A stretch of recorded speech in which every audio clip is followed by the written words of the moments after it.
You're sitting there with your iPhone 17 Pro or your 16 Pro, or honestly, maybe your 15 Pro, and you're doing the thing. You know the thing. You're talking yourself into or out of upgrading. And every year it gets harder to justify because every year Apple finds a new way to make the decision maddening. But this year is actually different. And I don't say that lightly because I've watched people use that phrase to describe the iPhone 12, 13, 14, 15, 16, and 17. But the iPhone 18 Pro has a list of upgrades that, when you stack them together, make a genuinely compelling case to hold off on whatever you're thinking of buying right now. There's also one thing on this list that I genuinely didn't see coming. We'll get to it. So here's the situation. The iPhone 18 Pro drops in September 2026. That's not far, and the leaks right now are unusually consistent, which means instead of the usual rumor chaos, we actually have a pretty clear picture of what's coming. I went through everything on every credible leak, every supply chain report, every Mark Gurman Bloomberg drop, and pulled out the reasons that actually matter to a real person deciding whether to spend $1,000 or more on a phone, not the spec sheet stuff, the real stuff. There are 10 of them, some are obvious, one is genuinely wild, and one might make you angry, but in a good way. Let's start with the chip because this one's foundational. The iPhone 18 Pro is moving to Apple's A20 chip built on TSMC's 2 nanometer process. That shift to 2 nanometers increases transistor density, meaning higher performance, and the A20 series is expected to deliver roughly 15% more speed and about 30% better efficiency compared to the A19 in the iPhone 17. Now, 15% speed gain sounds like marketing math, the kind of number that means nothing in your daily life, but here's what that 30% efficiency number actually means for you. Longer battery life without adding a bigger battery, which is the cleanest way Apple can improve battery life without making the phone a brick. The A20 chip is also being packaged with TSMC's wafer-level multi-chip module technology, which could mean RAM integrated directly onto the same wafer as the CPU, GPU, and neural engine rather than sitting adjacent to it. And that could mean faster Apple Intelligence performance and better power efficiency at the same time. So, yes, the chip upgrade is real and it compounds into everything else on this list. Okay, this next one is the thing that made me do a double take. Apple reportedly intends to equip the iPhone 18 Pro models with a variable aperture lens. Specifically, the main 48 megapixel fusion camera on both Pro models will offer variable aperture. That would be a first for any iPhone ever. For people who shoot photos and video seriously, this is actually a huge deal. Variable aperture means you can physically control how much light hits the sensor depending on the situation. Bright daylight, narrow it down. Dark restaurant, open it up. Right now, your iPhone's main camera has a fixed aperture, which means the phone is making that call for you, not you. This is the gap between iPhone camera and a real camera that's been stubbornly difficult to close, and they might actually be closing it.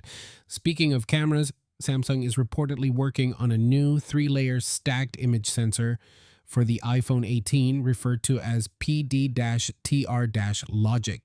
It integrates 3 layers of circuitry, which would improve camera responsiveness, reduce noise, and increase dynamic range. Sony has been Apple's sole image sensor supplier for years, so Samsung's entry would mark a significant shift in the iPhone's camera supply chain. Now, 2 things here. 1, more competition in your supply chain is almost always good for the end product. 2, Samsung makes sensors for some of the best cameras on Android phones right now. If this sensor performs the way those specs suggest, the iPhone 18 Pro camera could be the biggest year-over-year camera jump in a while. And honestly, that's the part the spec sheet doesn't capture. Moving on, it's been rumored that Face ID's flood illuminator will be moved under the screen on the iPhone 18 Pro models, paving the way for a significantly smaller dynamic island.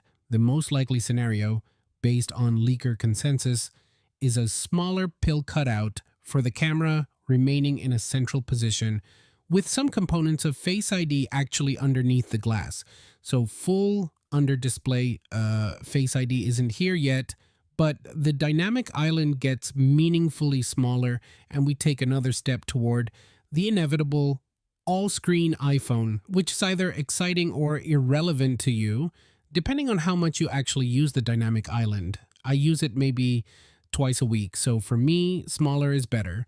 Now here's the one I mentioned at the top, the one that sounds like science fiction. Apple's next generation C2 modem chip is expected in 2026 and should be more capable than the current C1, potentially featuring M-Wave 5G connectivity and getting much closer in performance to the Qualcomm modem chips it's designed to replace. The C1 already showed in the iPhone Air that Apple's in-house modem is legitimately competitive. The C2 is the next step.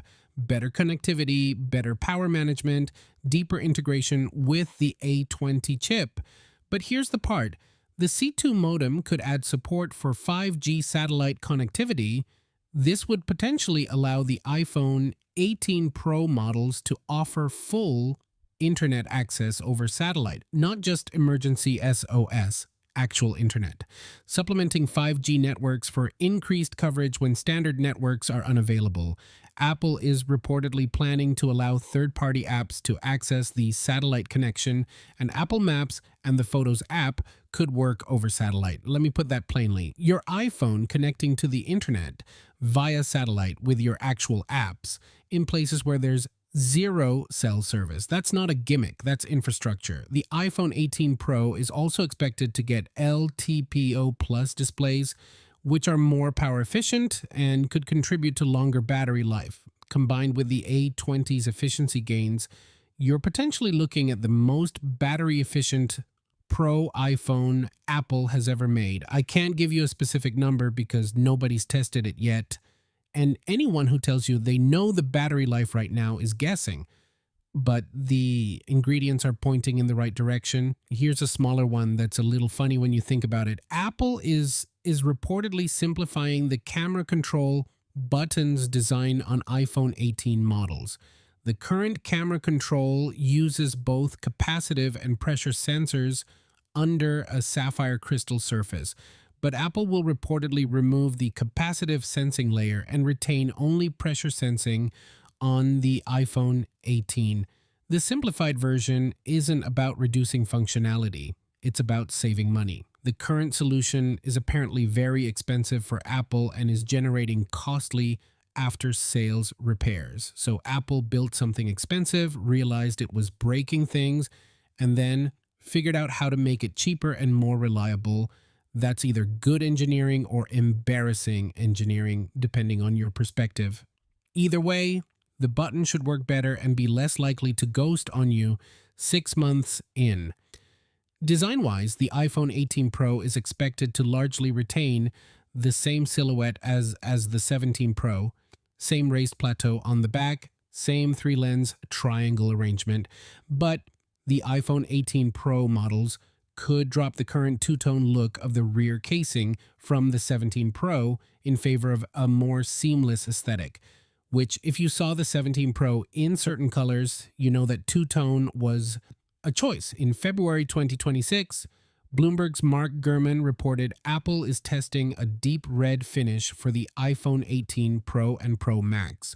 Rumors of purple and brown finishes have also circulated, but Gurman believes those might be variants of the same red direction. And yes, according to a Chinese leaker, the iPhone 18 Pro won't come in black this year. Second year running, black iPhone Pro fans are having a rough couple of years. This next one is actually a strategic shift worth paying attention to.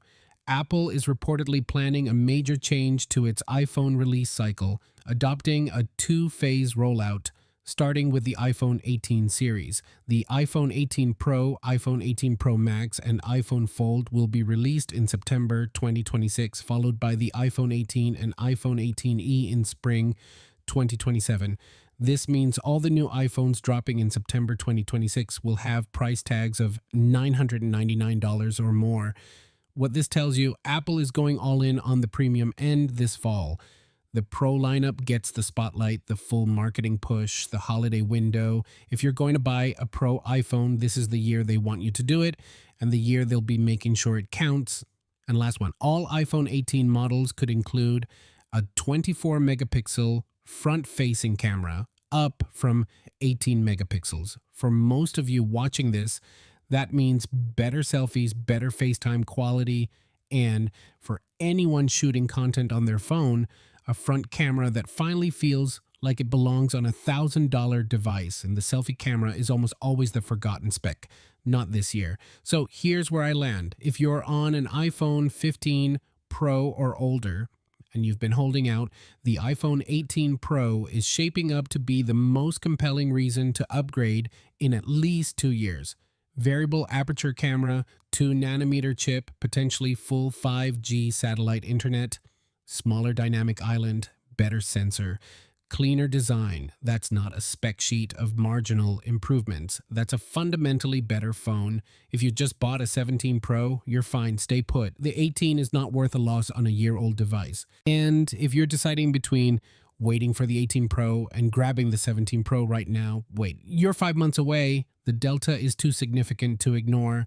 One thing I'm genuinely curious about, the satellite internet feature. If that works the way the leaks suggest, third-party app access, real connectivity, not just SOS, that's the kind of feature that rewrites what a phone actually is.